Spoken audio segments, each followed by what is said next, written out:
If there's an obscure corner of the world somewhere that's home to an intriguing story, our David Turacamo is likely to find it. This morning, we have a postcard he sent us from Moldova.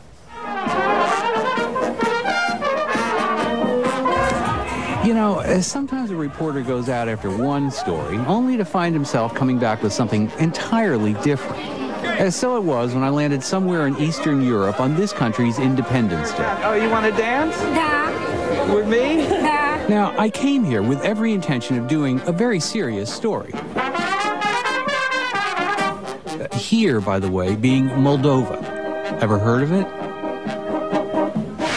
This is Chisinau, the capital of the Republic of Moldova. Don't mind me, I'm soaking wet because it's been raining all day. I don't have an umbrella, and I'm trying to find a restaurant I went to last night. But anyway, why am I here? Because here we have no real democracy. Only a democratic process, but no democracy. You see, Lyudmila Popovich runs a center for victims of torture, and that was the story I originally came here to do. Because even though the Iron Curtain has been lifted and replaced by a fledgling democracy, there are still incidents of torture in this country. The recent victims are too afraid to speak out. The older ones, too old to pose a threat. They're survivors of the communist purges under Joseph Stalin. People like Alexandre Pripek, who was shoved into a boxcar and deported to Siberia when he was just 19. Why? Și? De ce? De ce? Pourquoi? Nici până astăzi nu știu. Since today he don't know why. He haven't Fără judecată. Deci n-a fost proces de judecată nimic. Without trial, without any justice. So why aren't I doing that story? Because I don't want you to give up on Moldova and think it can never move ahead. Okay, it's an experiment in democracy, but it's getting some help from an unlikely source. And the future here, judge for yourself. His name is Alexi. Alexi Buzu. They voted for my name. At 23, he's probably the youngest elected official Let me tell you. in Moldova's government. When I first time voted, I voted for myself. So I expressed my both rights, like to elect and be elected.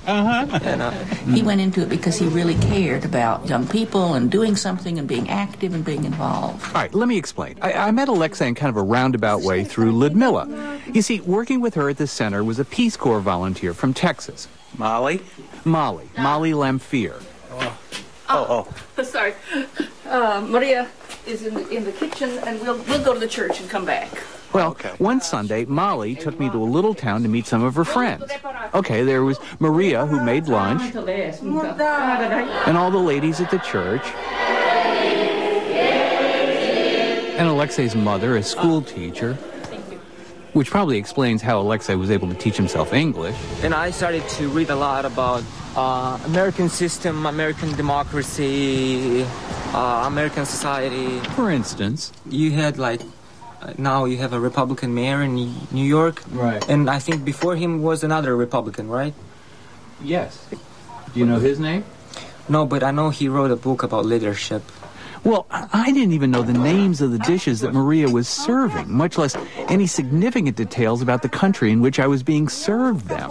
Kind of embarrassing when you realize that Alexei has never been outside of Moldova. Yeah, like I know how IBM got started, General Motors. I know what's happening with General Motors now, General Electric, Dell, Starbucks. His world really opened about 3 or 4 years ago when he met an American who became his mentor. And I said, I don't know what I'm gonna do, and she said, Mary. Are you talking about Mary? Yeah, Mary. Peace Corps volunteer. And he was truly influenced by Mary Shoring, who was the first volunteer in his village, and that kind of got him excited about learning English and finding more out about the United States. And she said, I have the confidence that you'll be well, you'll do something sort of great in your life.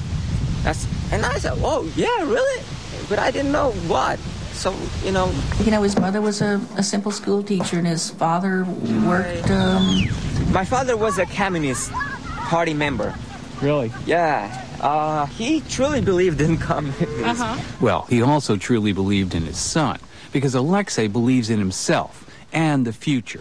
Or at least I do my best sort of to talk to people, challenge the younger generation to get involved in the government. Amazing. Especially considering Alexei grew up working on one of the old communist farm collectives. I was a high school student. I worked there. Really? Yeah, I was so passionate about this because He was out there digging potatoes and cutting the vines, doing all those things that every villager does. But he did go on to do a study on abuse of child labor in Moldova. Really? Because he did feel that parents expect perhaps too much of their children in the way they use them during harvest. It's a dilemma. See, as the poorest country in Europe, Moldova depends heavily on its children. But it depends even more on its young people who leave the country and send money home, like Alexei's older brother, Vlad. I believe that my brother's generation who left, they had to leave because otherwise the country will die. I mean, people who send money from abroad, this sum is bigger than our budget. You're kidding. Yeah. Well, Moldova's budget doesn't quite match the money sent home by Moldovans living abroad. But compare both those numbers to what the Peace Corps works with worldwide. And though they draw people mostly in their 20s, at 65, Mali isn't even the oldest volunteer. I think some people are surprised that there are older volunteers. But I think there's been enough. You know, when Jimmy Carter's mother was a Peace Corps volunteer in India, and I think that opened some people's eyes to the fact that, yes, there are older volunteers in Peace Corps. So, you know, maybe the lesson here is if you want to change the world, topple tyrants and grow democracy, it really doesn't have to cost a lot of money. Because sitting around the table that day, I saw a pretty good argument for working on a small scale, one person at a time. I want to see the Wall Street. Because I've read so much about Dow Jones, the Wall Street Journal, how they started it, it's like a legend to me. I mean, it's so unreal. But not anymore. Alexei's finally made it to America. In fact, he's getting an award at a conference for promising young people. Now think of the stories he'll tell when he gets back. It's the fulfillment of a dream for him, and in a way, for us.